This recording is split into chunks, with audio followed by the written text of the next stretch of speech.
Assalamualaikum warahmatullahi wabarakatuh. Selamat siang semuanya. Semoga kalian semua yang sedang menonton video saya kali ini dalam keadaan sehat walafiat. Baiklah, saya akan sedikit menjelaskan mengenai legalitas perusahaan dalam kegiatan bisnis. Sebelum saya menjelaskan mengenai materi ini, izinkan saya terlebih dahulu memperkenalkan diri. Perkenalkan, nama saya Indriani dari kelas manajemen 22B dengan NPM 22411165. Baiklah, mari kita masuk ke dalam materi yang akan saya jelaskan. Yang pertama, mengenai nama perusahaan. Nama perusahaan adalah jati diri yang dipakai oleh perusahaan untuk menjalankan kegiatan usahanya.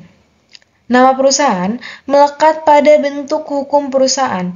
Fungsi nama perusahaan adalah untuk membedakan perusahaan yang satu dengan perusahaan yang lain, terutama antara perusahaan sejenis.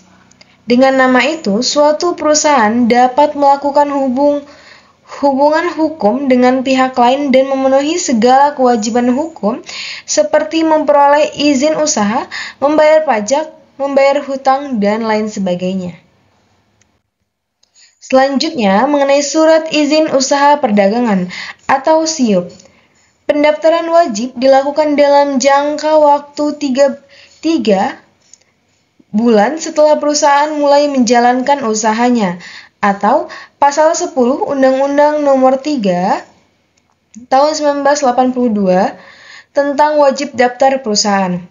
Untuk melaksanakan ketentuan pasal tersebut, Memprindak telah menerbitkan surat keputusan nomor 48 atau 408 atau MPP atau CAP atau 10 atau 1997 tentang ketentuan dan tata cara pemberian TDUP dan SIUP.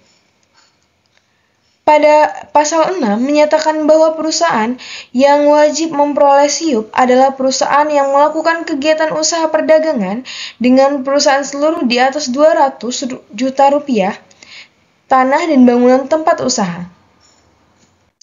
Selanjutnya mengenai wajib daftar perusahaan. Daftar perusahaan merupakan sumber informasi resmi mengenai identitas dan hal-hal yang menyangkut dunia usaha dan perusahaan yang didirikan, bekerja dan berkedudukan di wilayah negara Republik Indonesia, maka kepada semua pihak yang berkepentingan diberikan kesempatan agar dengan secara mudah dapat mengetahui dan meminta keterangan yang diperlukan mengenai hal-hal yang sebenarnya tentang suatu perusahaan. Selanjutnya, mengenai kriteria usaha independen. Berdasarkan omzet, pertama, usaha mikro, investasi kurang dari 5 juta, omset sampai dengan 50 juta rupiah. Yang kedua, usaha kecil, kekayaan bersih paling banyak 200 juta rupiah, omsetnya sampai dengan 1 miliar. Usaha menengah, omsetnya sampai dengan 50 miliar. BPS berdasarkan jumlah TK1 industri dan dagang mikro 1 sampai 4 orang, 2 industri dan dagang kecil 5 sampai 19 orang, yang ketiga industri dan dagang menengah 20 sampai 99 orang, dan yang terakhir industri dan dagang besar dari 100 orang. Selanjutnya, mengenai bentuk perusahaan perseroan terbatas. PT, Undang-Undang Nomor 40 Tahun 2007, perseroan terbatas adalah bentuk badan usaha yang merupakan persekutuan modal, didirikan berdasarkan perjanjian jenis-jenis PT. A. Berdasarkan saham yang dikeluarkan PT tertutup, saham yang dimiliki oleh orang tertentu. PT terbuka, sahamnya boleh dimiliki oleh semua orang. PT perseorangan, sahamnya hanya dimiliki satu orang. PT publik, sahamnya diperdagangkan di BEI. Berdasarkan aktivitasnya, PT domestik beroperasi di Indonesia, PT asing kantor pusat di negara lain dan memiliki cabang di Indonesia.